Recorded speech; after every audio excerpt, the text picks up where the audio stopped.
નમસ્કાર. એનબીએન ન્યૂઝના જાણતા અજાણતા એપિસોડમાં આપનું સ્વાગત છે. આજનો વિષય છે એક ગરીબ પંજાબી છોકરો જેને કોઈ હોટલમાં નોકરી પણ ભારે હતી. તે ક્યારેય પોતાની હિંમત અને દ્રઢ ઈરાદાથી ભારતનો સૌથી મોટો હોટલ માલિક બની ગયો. આ છે રાય બહાદુર મોહનસિંહ ઓબેરોયની અસાધારણ સફળતાની કહાની. જે છોકરા પાસે પહેરવા માટે ચપ્પલ નહોતા, આજે એની બનાવેલી હોટલમાં દુનિયાના સૌથી અમીર લોકો રોકાય છે. આ કહાની છે રાય બહાદુર મોહનસિંહ ઓબેરોયની. 1900ની શરૂઆતના સમયમાં જ્યારે તેઓ 6 વર્ષના હતા અને તેમના પિતા મૃત્યુ પામ્યા, ઘરમાં ખાવા માટે કશું જ નહોતું. જૂના કપડાં, ચપ્પલ ફાટેલા અને હાલાત એવા હતા કે પૂરો પરિવાર બીજા શહેરમાં રહેવા માટે જતા રહ્યા. નાની ઉંમરમાં જ કામ કરવું પડ્યું. ક્યારેક ટાઈપિંગ કર્યું, ક્યારેક ફાઇલો ઉઠાવી, પરંતુ અંદર એક ખ્વાહિશ હતી કે હું નોકર નહીં, માલિક બનવું છે. તેણે શિમલાના એક નાની હોટલમાં ક્લાર્કની નોકરી કરી. ત્યાંથી જ એમનો શરૂ થયો સફર.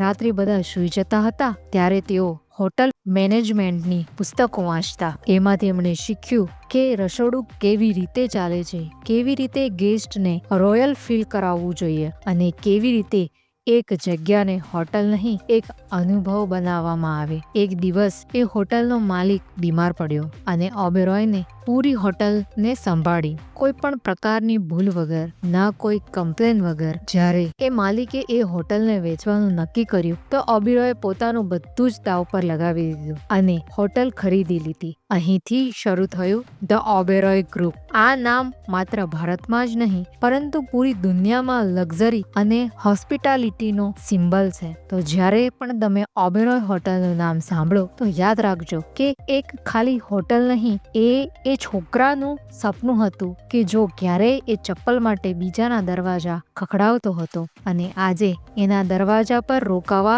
લોકો લાખો રૂપિયા ખર્ચી નાખે છે. સાચું એ જ છે કે ગરીબ ઘરોથી પણ અમીર વિચાર નીકળ્યા છે. બસ મહેનતથી એ મંજિલ સુધી પહોંચી શકાય છે. તો મનમોહનસિંહ ઓબેરોયની કહાની સાબિત કરે છે કે તમે ક્યાંથી આવ્યા છો તે મહત્વનું નથી, તમારે ક્યાં જવાનું છે એ નક્કી કર્યું છે એ મહત્વનું છે. સફળતા હંમેશા નાના પગલાથી જ શરૂ થાય છે. તો આવી જ સફળતાની નવી વાતો સાથે મળતા રહીશું. નમસ્કાર.